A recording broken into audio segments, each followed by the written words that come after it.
And this is K2 Driveline.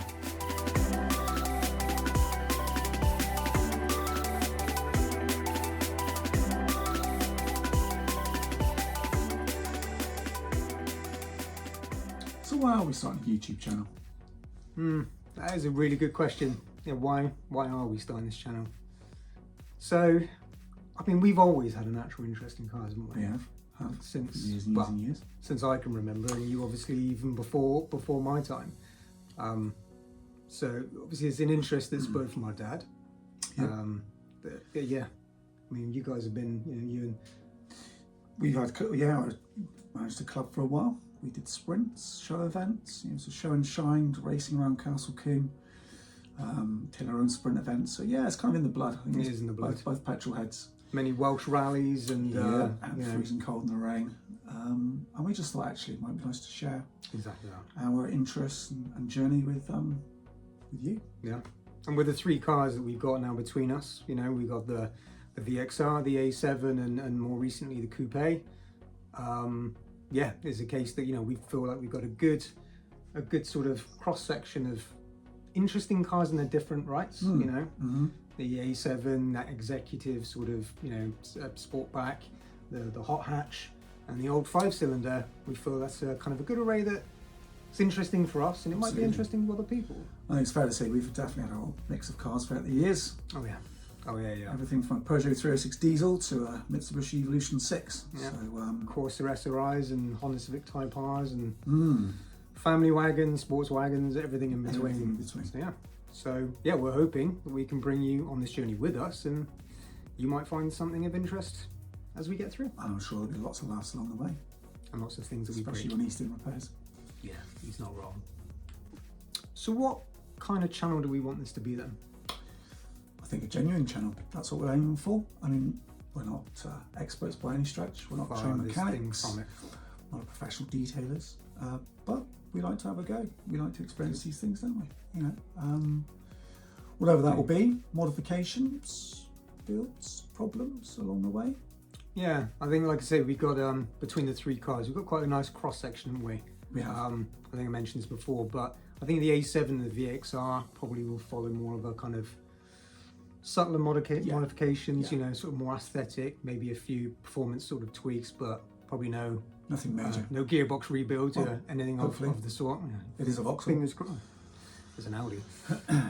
But for the Coupe, obviously that opens up a whole nother avenue. I mean, I bought the Coupe specifically to be a resto mod. And we've already kind of got a direction in mind of where we want to take the car, kind of a rally inspired build, throwing back to its heritage. So yeah, so I think there's going to be kind of a mix of content sort of involved, and obviously with some real world ownership as well, right? So issues, maintenance, or general stuff. We might sort of look to sort of create some how-tos, to help people. Again, just to sort of, we're not experts on it, but it's a case of taking people on that journey with us, and it might help a few people. But again, we're always open for comments. And I was going to say, drop it in the chat. Obviously, there's a lot of experts out there. We're fully aware of that. Yeah. So any help you can give us would would be appreciated. Agreed. And it's going to be honest. It really is. Now. Yeah, genuine. We're brothers. We love cars. We love tinkering. Any excuse really. And we won't cut out the bad stuff. No. We need to share it because obviously we appreciate this stuff that anybody might hit the same issues that we get. So we'll try our hardest to make sure that's included, so we can make sure it's real content, honest content. We all know things don't always go to plan, do they? No. We're well aware of that. So. No. But it's nice to document these things, and like I said, it will be laughter, tears, no doubt along the way. Lots of frustration, lots of blood, plenty probably. of tea. Definitely lots of tea needed.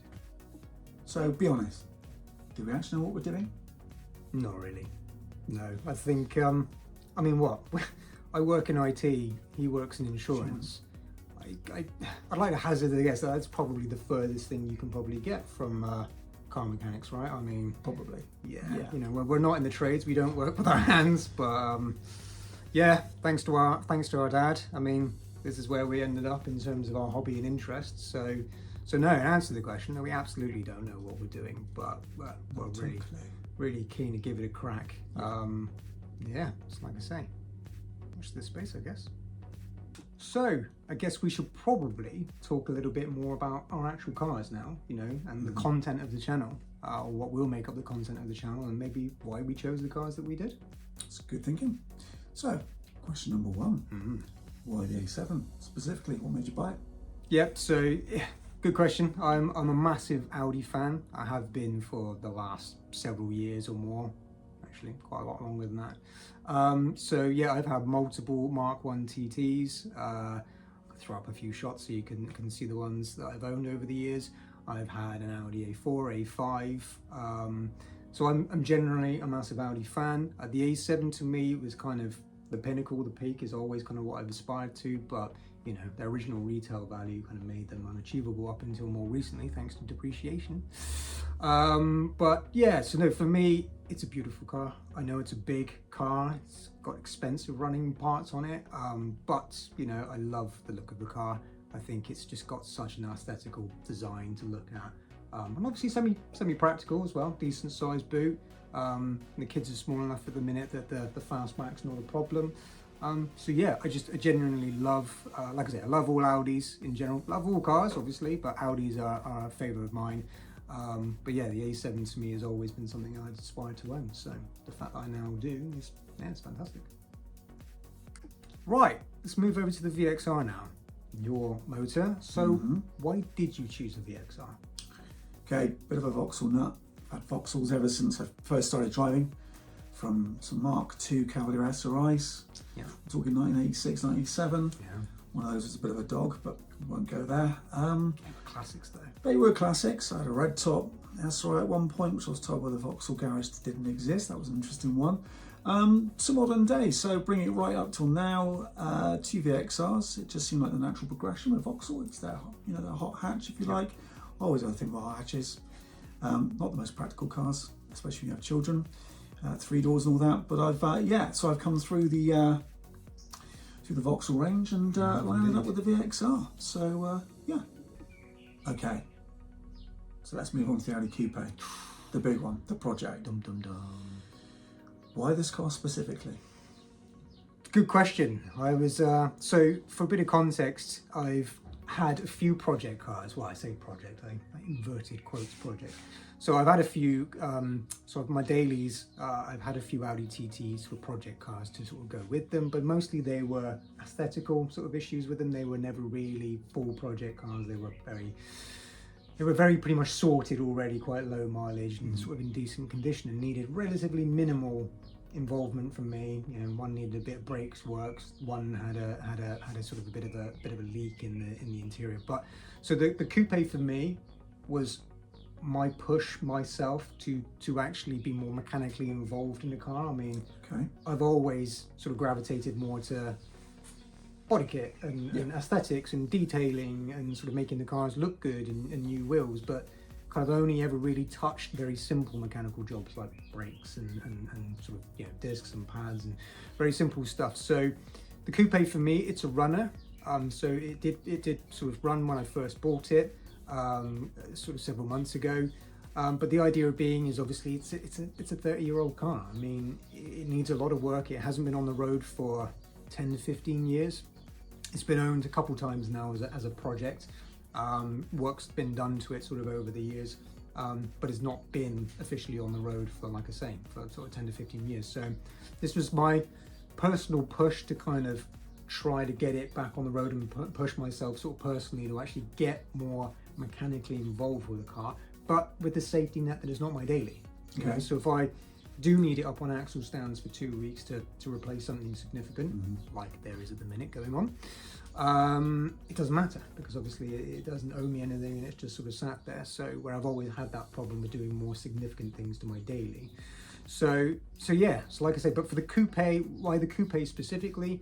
I love Audis. I mean, I always have. I looked at Volkswagen Scirocco's or VW Corrados, sort of around the same sort of era. You know, cool cars, really cool cars. But I love the 5-cylinder. There's something about that coupe as well. Agreed. The coupe is a good-looking car. I mean, you know, for its time, sort of thing, it was a good-looking car. Obviously, it superseded the sort of Quattro UR, but never really was as popular as the OG. But for me, that's kind of a nice bit about it, because they're kind of a little bit rarer, but it still has, whilst it's only a 10 valve, it still has that 5-cylinder lump. So hopefully, once we get into a position actually getting it running and opening it up and getting a decent exhaust system on there and whatnot, it should really open up that 5-cylinder and sound pretty incredible. So it's kind of like your own Haynes manual. Yeah, well, I could probably write one by the time I'm hopefully finished with it, but yeah. It's been testing already, isn't it? To be fair. Testing is a very polite way of putting it. I wouldn't use the word testing, but it has been that and some. But yeah, so that's why I specifically bought the coupe. Like I say, Audi nut and the 5-cylinder, can't go wrong. So, did you realise just how big this project would be? Probably yes and no. I mean, I bought the car running. As I said, I heard it. I drove it onto the trailer that we brought it back several hours on a car journey back. So I knew it was running. Did I know it was going to be such a big project? Probably not. Whilst I wouldn't even suggest that I know all the issues that are wrong with the car. I'm sure as I kind of come to sort of start the car and try to drive the car for the first few times, or even MOT it, I will quickly establish how big a project it is. But even from what I've currently seen, I mean, we've done the cam belt, sort of giving it all the service bits and stuff. We're working through the fuel lines at the minute, which hopefully there will be a few videos that come out. So we're partway through doing the sort of fuel lines and that sort of side of things. So hopefully there will be a video that continues on that journey with it. But yeah, so I've worked on it kind of aesthetically. There's obviously a bit of rust, a fair amount of rust. The front wings need to be replaced. The car was in a bit of a not an ideal state sort of aesthetically when I first got it. It was scratches all over it. The bonnet's got dents in it. You'll see. I'll probably cut to a clip or two to show you sort of some of the worst parts on there. But the body's been under sealed, or it has at some stage. But you can just see obviously a lot of the components are, well, I want to say original. They're either original or they're very old. I mean, the car's 170,000 miles, so obviously it's seen a few miles. It's got a really good service history actually, apparently, which is crazy, which I didn't even realise when I initially bought it. It wasn't until I went and picked it up that I saw that it had sort of almost 28 years of sort of ownership history, which was crazy.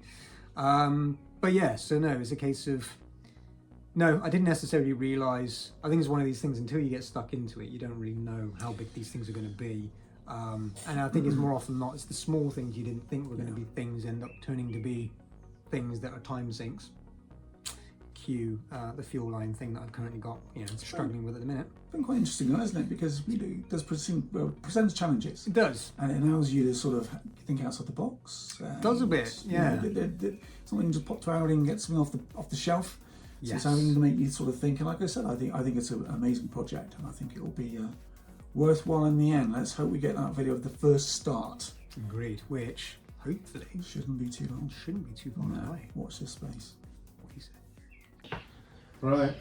Where do we even start with this thing? I think we need more tea. Yeah.